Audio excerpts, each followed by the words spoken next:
just like that, we're back. I'll Talk If You'll Listen, episode 71. And as you can tell by the title, I have a lot to discuss.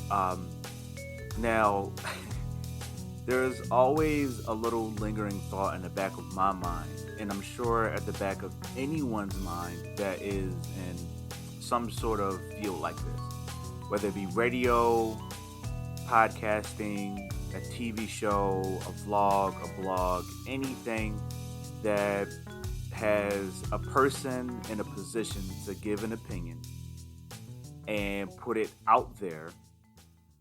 There's a thought at the end, at the back of their minds that, and sometimes in the front of their minds, that goes, should I say this? Should I give this opinion? Now, I'm sure this won't be the first time I'll talk about this, and I'm sure I've mentioned this before, but you got to kind of play this game. I personally like to be unapologetically me, as very millennial-esque as that sounds.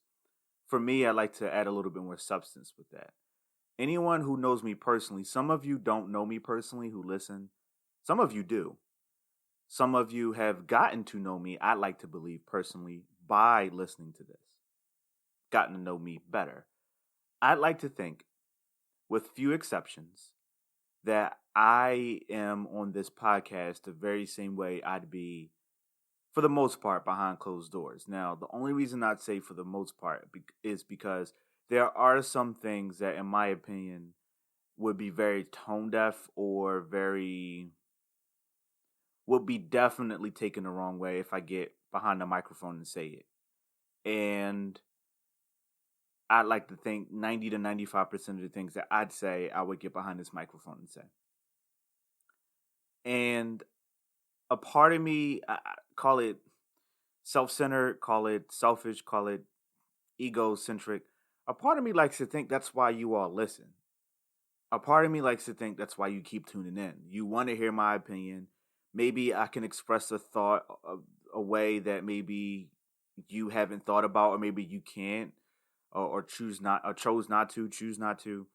Maybe you found yourself in a discussion or a debate or a conversation with a friend, colleague, family member that maybe you were like, I really wish I had a point. And I've even had some people come to me and tell me, like, there have been times where I've been in the car in a room with somebody and this topic comes up and I kind of just sit back, shut up, hit play for like 3, 4, 5 minutes. And then when they're done, I go, okay, that's what I meant to say. Just like Tim said it. And I feel great when I hear stuff like that. I feel amazing. But at the same time, it's like this burden of responsibility of like, should I say that, right?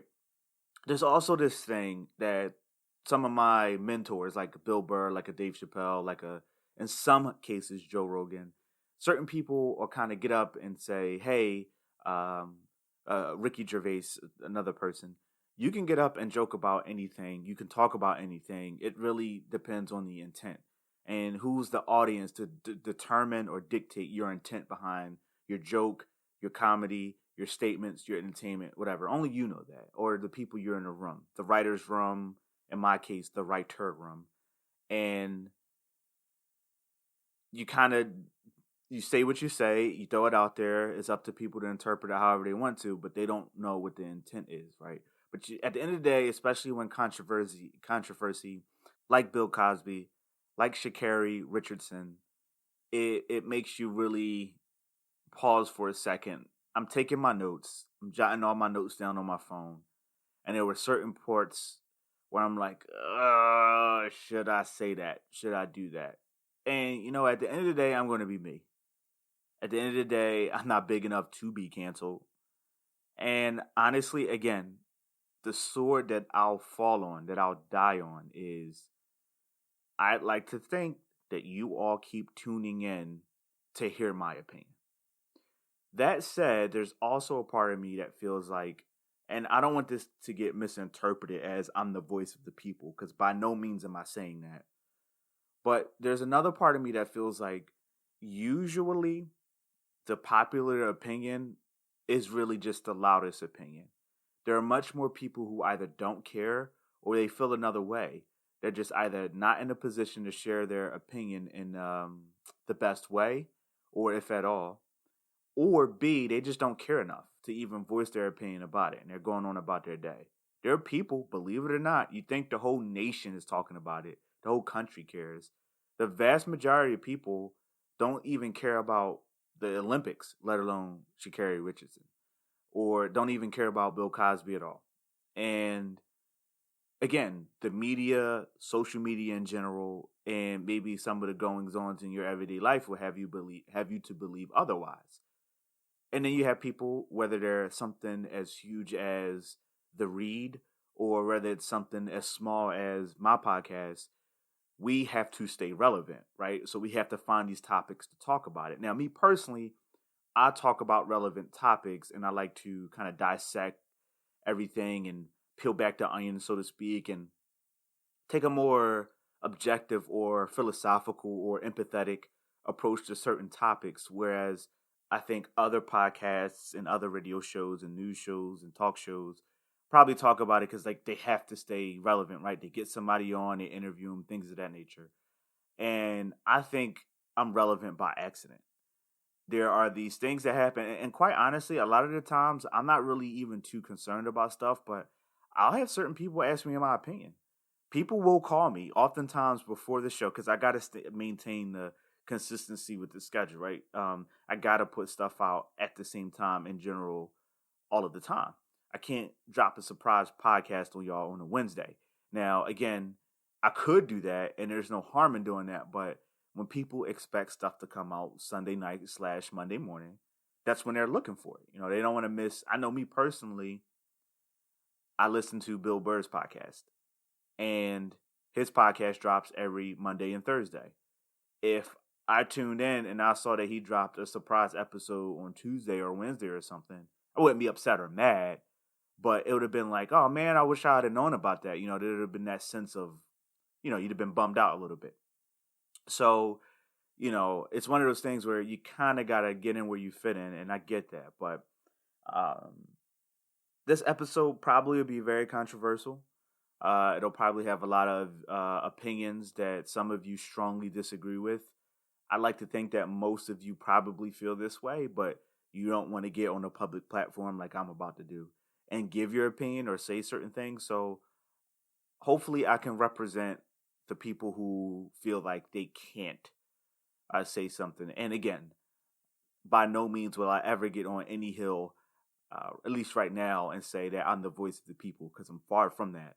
But again, I'd like to think that some of my opinions are shared by a lot of people, and they are afraid of the public backlash or their friends shunning them or shaming them, so they don't say anything. So here's my opportunity to do that. Before I get started, just a few housekeeping things. I'm going to start with the Sha'Carri. So here's how this format.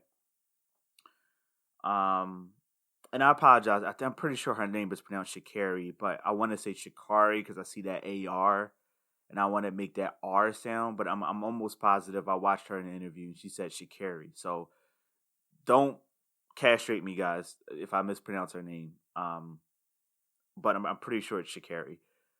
Anyway, what I'm going to be doing is outlining kind of like the timeline of events. And I'm going to be doing that for a few reasons. The first reason is to kind of catch everybody up to speed, just in case you saw a tweet about something or you heard something on the radio, but you don't quite know the full context of the situation.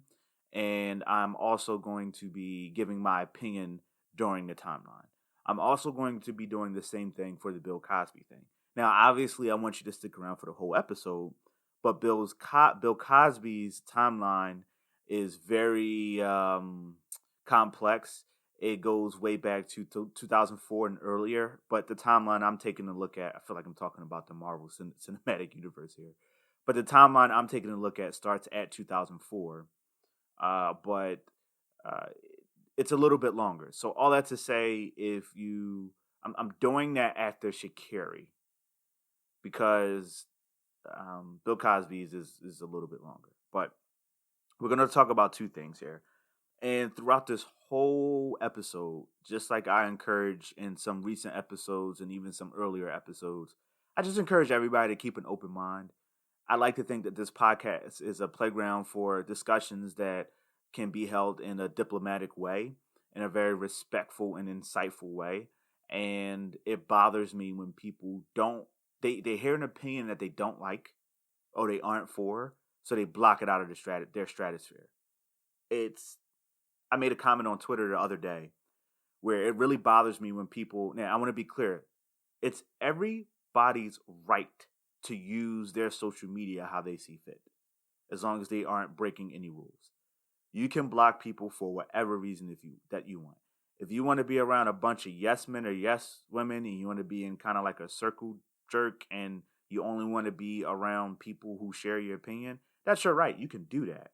But it bothers me nonetheless when I see people going, "Hey, this is supposed to be a hardback book environment, and the second you come in with your paperback book nonsense, I'm blocking you." It bothers me so much. So if you're listening and I say something that you don't like or you disagree with, I encourage you to have an open mind instead of just saying, you know what, I don't like what he's saying, let me stop listening. That's your right. But again, let's keep an open mind here. And with that, yeah, let's get right into the timeline here. Actually, you know what? I'm going to plug my charger in. Bear with me just a second. Okay. So whenever I'm reading articles on my computer, I try my best to find like the best angle, so that way I can see the computer screen and talking to the mic at the same time. But I apologize if I sound like a little distant or far away or anything like that. But we're going to take a look at the Sha'Carri Richardson timeline. So I'm going to give you all kind of like my brief overview, and then we're going to get right into the timeline. So basically, there is an Olympic athlete, and a really general overview. Olympic athlete who runs track tested positive for marijuana, and she could not participate in the Olympics. And I have a lot of opinions about this that I'm going to share during this timeline. So it's official. She's not participating in the Olympics. And that's what it is. So here we go. June 19th, June 19, Juneteenth, with a winning time of 10.86 seconds in the 2020 U.S. Olympic trials. Richardson qualified for Tokyo in the 100-meter individual race. Doing so at the age of 21 made her the youngest woman to win the event at the trials since Elise Brown in 1980. Richardson becomes an overnight sensation. In an emotional post-run interview with her grandmother and other family members by her side, she reveals that her biological mother recently died. Now, here's the deal. I'm going to take pauses in between each of these landmarks, and I'm going to give you kind of also a timeline of my emotions during this whole thing. So when I hear about this, I'm elated. Young black woman achieves this feat. It's that sense of pride. I almost feel like I'm on the black sports team of America, and I'm like, man, they not effing with us. You know, like nobody can compete with the black woman. Nobody can compete with the black man. No one can compete with the black athlete. We are just out of this world in any sport that we decide to take serious, whether it be tennis, whether it be, track and field. We dominate, right? That's how I'm feeling. I'm feeling an overwhelming sense of pride. But here's the thing that I've only recently started to feel over the past couple of years. Whenever I hear news like this, I get really amped at the fact that we have a 21-year-old superstar that's black, that so many little boys and girls, black or otherwise, but especially black, are going to look up to and say, that's me. I can do that. She looks like me.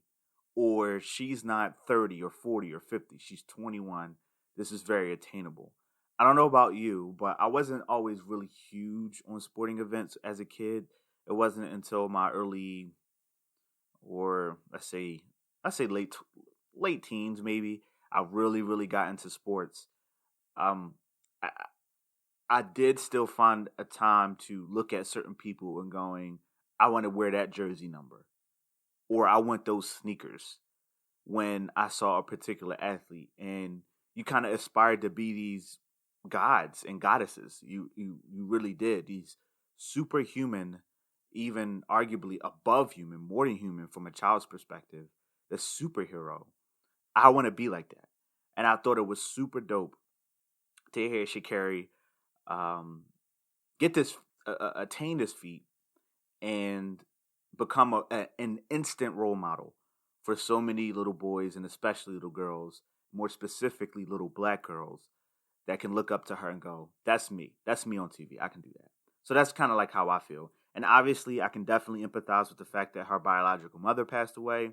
My mother passed away when I was 25, 26 years old.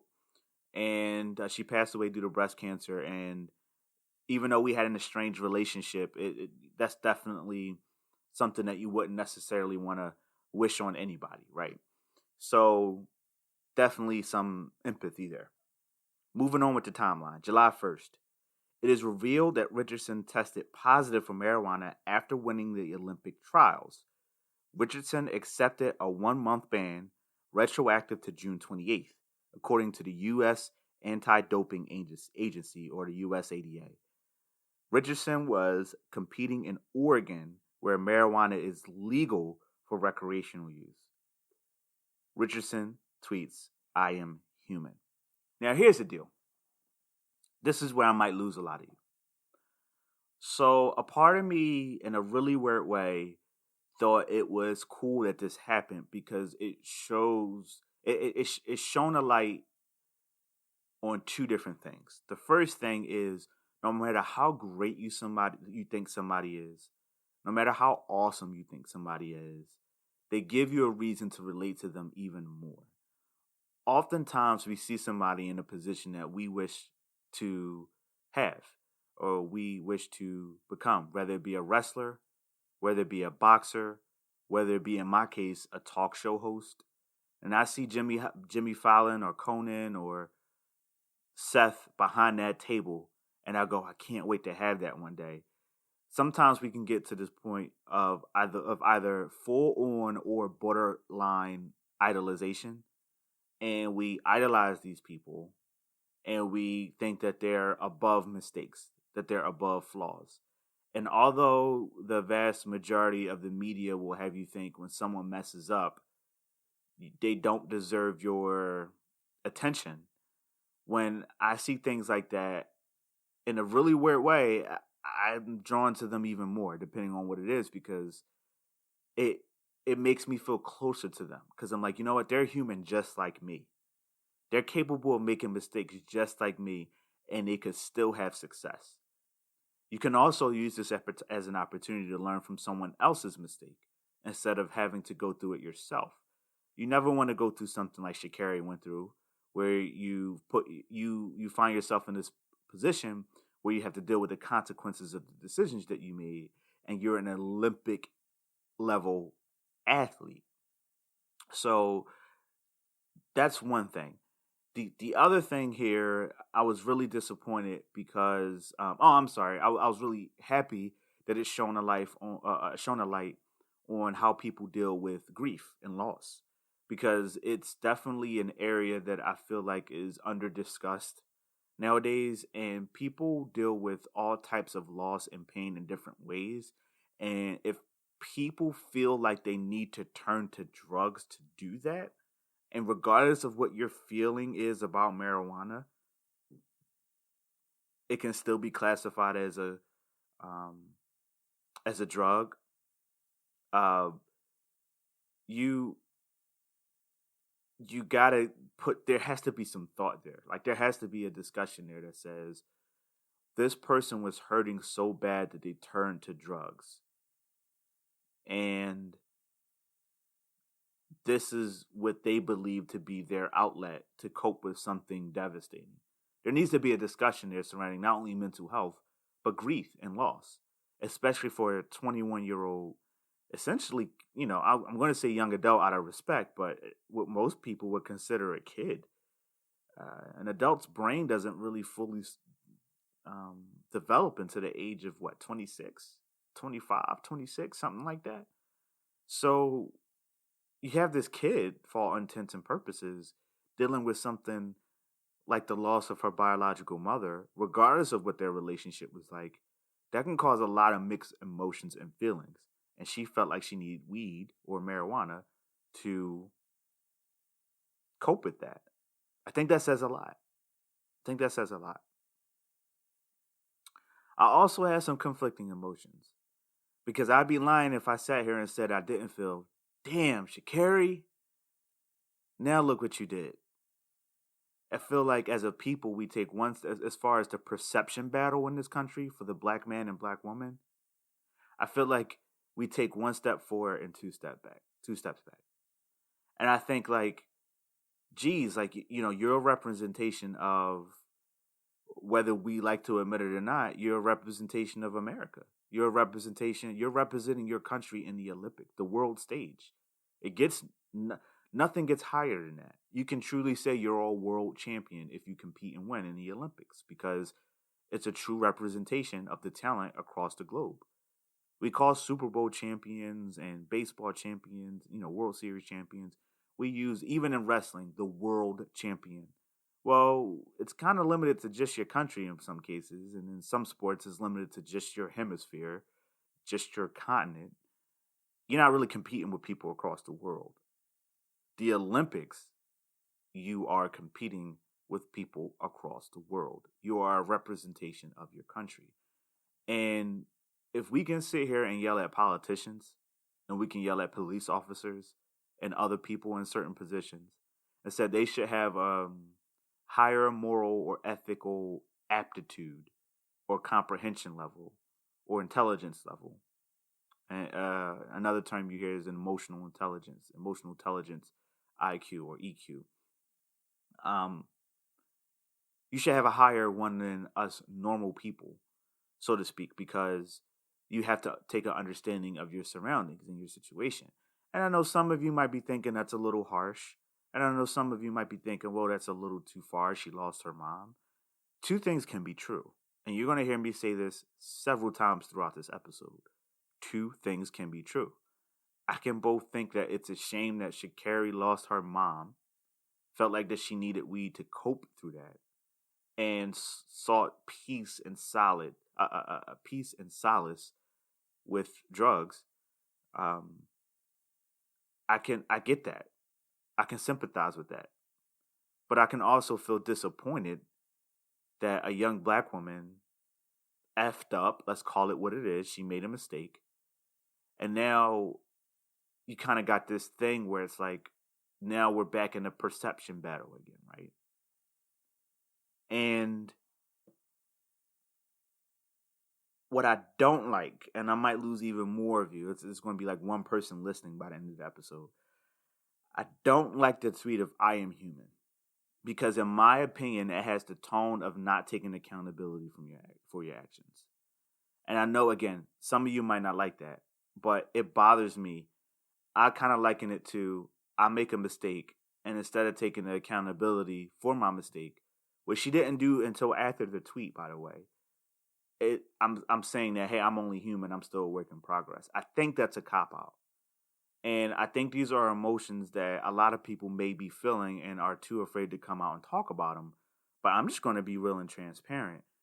I don't like the lack of accountability in anybody. Even at work, when people are late and they're just, my bad, there was traffic. Or my bad, my morning didn't go the way I planned or whatever. Where's the accountability for what you did?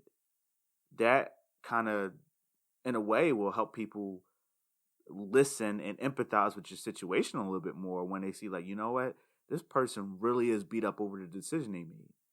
You'll get more theirs that way than you will if by just saying, oh, I'm only human.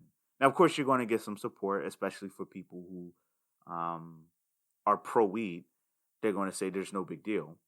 And I have different biases against weed, but it has a lot to do with my relationship with my mom. But in general, if somebody wants to do that, that's on them. Like, I really don't. As long as you're not irresponsible with it, I don't really care. You can do whatever you want, especially in a state where it's legal. But a lot of people get confused. Just because something is legal at the state level doesn't make it federally legal.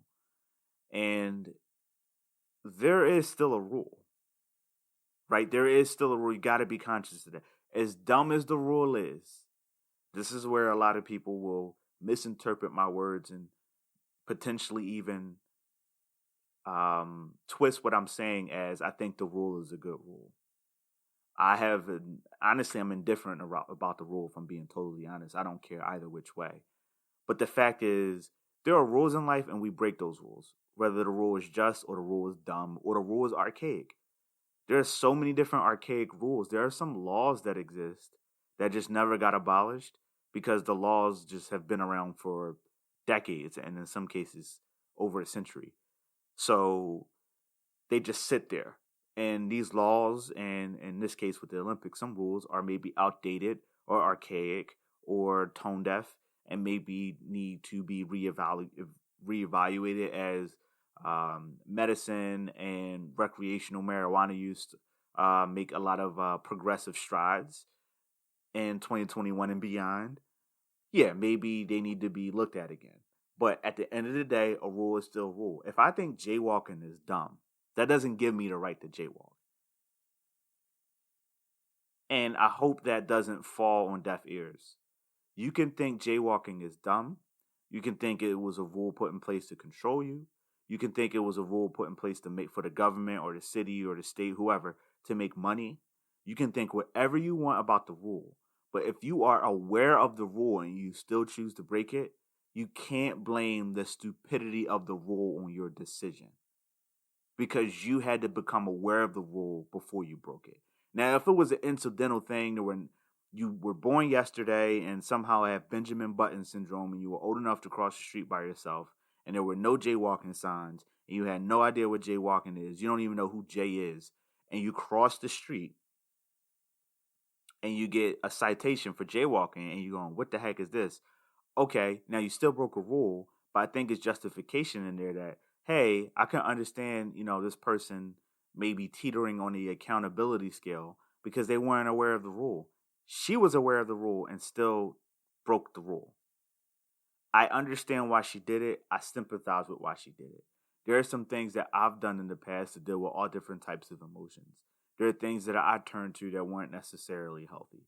In fact, I can't say that for certain breakups, I drown myself in alcohol. That's not great. But at the same time, two things can be true, y'all. That's all I'm saying. Two things can be true. Now let's get back to this timeline. July 2nd, Richardson apologizes during an interview on NBC's Today Show, Sidebar, which I think was really awkward, by the way. Didn't really seem too genuine. During the trial, she said she was told by a reporter that her mother had died, and the news caused her so much pain that despite knowing the rules about marijuana, she used it to cope with the loss. People don't understand what it's like to have to go in front of the world and put on the face and hide my pain, Richardson said. Who am I to tell you how to cope when you're dealing with the pain or you're dealing with a struggle that you haven't experienced before or that you thought you never would have to deal with? Following the announcement, Richardson received an outpouring of support across social media and from pro athletes. Now, I want to also pause and sit here and say this. This is a tough situation to be in because if somebody sit here and says there's no excuse, I think it would be insensitive to say there's no excuse. There's always an excuse, but it doesn't make the excuse good or bad all the time. There's always an excuse. An excuse can be a neutral thing, and it's really up to society to determine what was good and what was bad. Now, when you put it on paper, I say it's a bad excuse if you look at the fact that you knew what the rule was. But at the same time, as a human and also as someone who has turned to therapy and who in the past have to deal with so many dark emotions, I can totally get where you don't care. You don't care about the rules, and you just make the decisions. And you know what? I'm so hurt right now, so upset right now. I don't care that I can't jaywalk. I'm just going to jaywalk because this is the way I need to cope.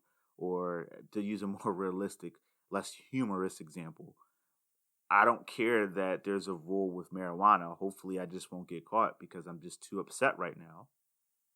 So I need to smoke weed. And the issue is, regardless of how Sha'Carri felt, whether it be something like, we weren't there. We're not in her head. We don't know, right? We weren't in the room with her as she was rolling up, as she was smoking. We don't know if she was hanging out with a bunch of friends. She's a young college student, or recently in college, might still be in college, at LSU. Um, 21 years old. It's 2021. A lot of places, decriminalized or legalized recreational use for weed. And she probably was like, I'm gonna roll up and have a good time. Or she really could have been dealing with the death of her mother. I mean, we don't know. And, again, I don't want this to be misinterpreted to say that she's lying or something. But it's the type of thing that no one's going to question, right? If you get on a public stage and you sit here and say, I punched a guy in the face because he insulted my late mother, no one's going to argue with that, right? But if you get on stage and say, I punched a guy in the face because he pushed me, it's going to have a different context, right? And I think that's something that at least crossed my mind. I mean, I'm not going to speak for anybody else, but it crossed my mind of, that's a narrative that no one's going to push back on. Not only that, you're going to get so much support. You're going to get support from two types of people. You're going to get support from the people who hear why you did it, and they're going to sympathize with why you did it. And you're going to get support from the pro-weed people. People who are pro-weed, and they smoke weed, they love weed, they think any law or rule that limits the use or bans the use of weed is dumb. So, of course, you're going to get all those people kind of on your back about it. But I think a lot of people are kind of indifferent. I think a lot of people are indifferent. They're like, I really don't care either which way. I don't have an opinion about weed. I don't think it's good. I don't think it's bad. I kind of just don't care. And I think that's the vast majority of people. I'd say at least like 40 to 50% of people are kind of like that. But yeah, and there are a lot of people who are going to be like, oh, that's dumb. It's kind of like if, let's say you was late to work, right? And regardless of why you were late to work, your boss has a decision to make. Do I hold John Doe responsible for their inability to get to work on time? Now, what if you were late because you were driving and you saw an accident with a family? Baby was in the back of the car crying. Parents were unconscious at the front of the car. You stopped. You called 911. That was your good deed for the day. You potentially saved a family's life, more specifically a baby. Great. You were still late for work. Now, if your boss lets you slide on that and says, oh, okay, don't worry about it, you were late for a good reason. Well, how does that reason better or worse? And basically, now let's say I find out about that, or let's say, the standard has to be the same across the board. Because now would I go, okay, what heroic feat do I have to do? Or what heroic feat do I have to accomplish in order to let my boss slide for me being late? Or better yet, you know what? My cousin needed a ride to work and missed his train. So I picked him up and dropped him off at work. That's why I'm late. Well, that's not good enough, Tim. I'm writing you up because you were late. Well, what makes my good deed any more or less than John Doe's good deed or Mary's good deed? What makes Mary's good deed less than mine? That's when you get into really tricky territory, and that's how lawsuits come about. And that's what the rules are for. That's what the standard, like it or not. And I know some of you are probably rolling your eyes, like, oh, look at this Tim, this rule Nazi rolling his eye. I get it. But you gotta, if we don't have standards, like, what makes Sha'Carri's tragedy more tragic than the hundreds of other Olympic athletes who are going through things that we don't even know about, who are going through things behind closed doors? What makes her tragedy more tragic than theirs? Why should she get a pass? And that's the question that's the question I asked myself. Why should she get a pass? Why should she get a pass and this other Olympic athlete who potentially is going through some, they could be in a violent relationship. They could be, they could have experienced a loss in their family. What if they were closer to a cousin than they were than Sha'Carri was to her biological mother? Well, why is that relationship less than Sha'Carri's relationship with her biological mother? When you get into really sticky territory, when you get into like certain inconsistencies, and it's definitely something you gotta watch out for. I know a lot of y'all might not like that, but it is what it is. On with the timeline, which is the actually last part. July 6th. Richardson is left off the roster, meaning she will not compete in the 4x100 relay in Tokyo. So I think it's a shame. I think it sucks for so many different things. At the end of the day, whether y'all believe it or not, I'm Team Sha'Carri, and I just really sympathize with her situation. I've gone down some dark paths with alcohol in the past, over something as simple as a breakup.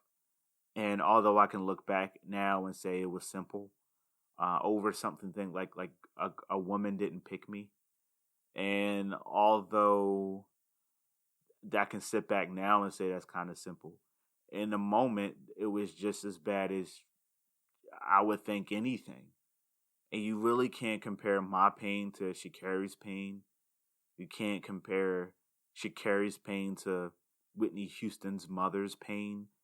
You can't compare that pain to Christopher Wallace's, aka Biggie Smalls' daughter and mother's pain.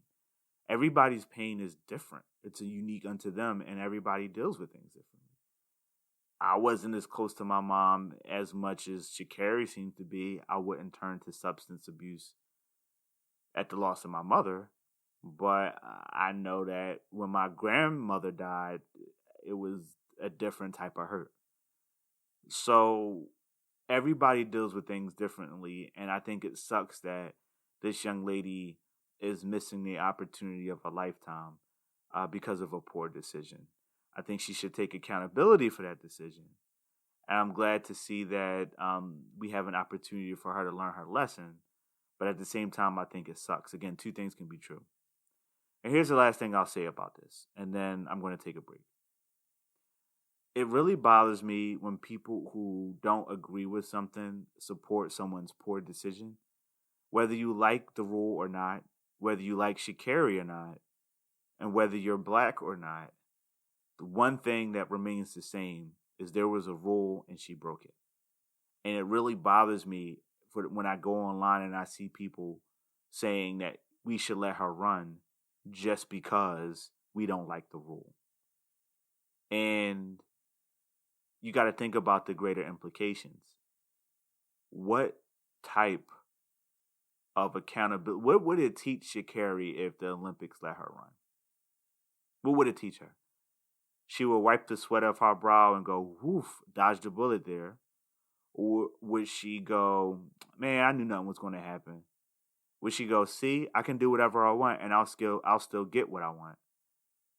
We don't know. We don't know how she would have taken it. None of us know her well enough to be like, she definitely would have acted this way. And even beyond that, none of us can read the future or know the future. So we don't know what it would have done. But in my experience, based on my life's observations, usually when you let somebody slide, they're more likely to make the mistake or make the decision again because they don't take it seriously. That's why when you find at certain work organizations, you have certain type of work ethic. People are showing up late. People aren't filing or filling out reports. People aren't doing the best that they maybe need to be doing because you keep letting them slide. Same thing with school. Kids are going to continue to not do their homework. Kids are going to continue to not stay after school. Kids are going to continue to not do well in class because, again, parents and teachers keep letting them slide. Now, is there a population of people who all they need to do is dodge a bullet and they never make that mistake again? Absolutely. But you and I both know that we shouldn't expect that from everybody. And I think it doesn't really do well for Sha'Carri when you got a lot of people, big athletes like Dwayne Wade and Patrick Mahomes getting on their public platform going, let her run, man, she should run. It kind of gives this message to her of You can break the rules. It's okay. You're gonna have people on your side. Now, the emotional side of me thinks it's dope that a lot of athletes, especially black athletes, have this black woman's back and they're not shunning her or demeaning her or pushing her potentially to an even darker place emotionally. Because if she turned to what she turned to deal with the loss of her mother, imagine missing the Olympics, letting your country down, and everybody in the country bashing you for it. I don't want to even think about where that could have pushed that young lady. So I'm glad to see that she has so many supporters. I think it was the USADA or some organization that basically enforced the rule or tested her in the first place, said they were definitely sympathetic and that the rule should be reevaluated. So I'm glad to see that. But at the same time, a part of me wonders what message does this send to Sha'Carri about the decision that she made? Um, I know I probably rubbed a lot of y'all the wrong way. I know some of y'all probably sitting here agreeing with me, but hey, that's what the comment section is for. If you're listening on Spreaker or YouTube, sound off in the comments below. I would really love to know what you're thinking and how you feel about everything. And if you think I'm an idiot, hit me up. Call me out and reach out to me. I would love to have a respectful, diplomatic discussion with you. And if you want to get disrespectful, I ain't scared either. I can throw some blows too. That said, look at that. Wow, that took much longer than I thought it would, and we still got to go through Bill Cosby. So I sit back, enjoy these commercials as you always do, and I'll holler at you on the other side of the break. Hey y'all, I'm back. So this episode would be incredibly long, and I know I've done longer episodes in the past, but this episode I feel would be incredibly long if I went through this whole timeline. It is really, really long, and I don't want to bore y'all with the details here. So here's what I'm going to do. I'm going to give you a brief summary, and I'm going to post a video exclusive to the YouTube page with the full timeline. So if you do want to go and check that out, another reason to follow me on Instagram and also to subscribe to the YouTube channel. But I'm going to say this. So basically what happened, long or short of it, is Bill Cosby was arrested and was given, I think, like 30 years in prison or something along those lines for allegedly having non-consensual sex with a boatload of women. Now, in almost every article that I have ever read about this scenario, one thing that was in common, and those were pro-Cosby and anti-Cosby, was the fact that he was, it said allegedly, which the first thing that I want to point out is crazy to me, that as long as you are guilty in a court of public opinion, you're guilty in the eyes of the law.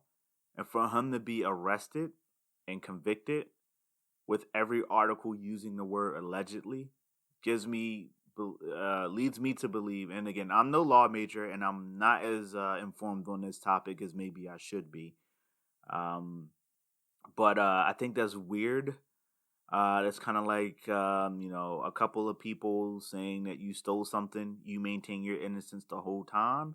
And the judge says, hey, I am sentencing you to 30 years in prison for allegedly stealing something. You're going to go, allegedly? You will probably have a lot of emotion, a lot of passion, to say the least. And it really bothers me that as long as there is a what's the word? A topic that most people don't like, it can influence a judge's decision. It just goes to show you that our law system, if you don't already know now, but our law system is imperfect. And as long as there is a human making decisions, there will never be any consistency, true consistency in our country, let alone the world, when it comes to the law. Now, I do still want to give an opinion, regardless of the lack of timeline, again, which I'll be going into detail later on in the week. On June 30th, Bill was released from prison and he's home now, in his Cheltenham home, Cheltenham, Pennsylvania. Now, I'll sit here and say this, and this is the best opinion I can form right now until I can read a little bit more. I think that if you don't like something that someone supposedly or allegedly did, and you can't find proof that it happened, and it's just against person A's word against person B's word, I think you should reserve judgment until as many of the facts and details come out. I think that's the best thing you can do. One of my favorite quotes of all time that I'm probably going to misquote here is, rather be thought an idiot than open your mouth and prove somebody right. And that speaks volumes. None of us were there. None of us were there. We don't know who is lying, who's telling the truth. Obviously, Bill Cosby has way more to lose, so you can make a case that, if he's going to lie as much as he can. But there's also a possibility he's telling the truth. And I think that just because you are very passionate and have a strong opinion on domestic violence, on,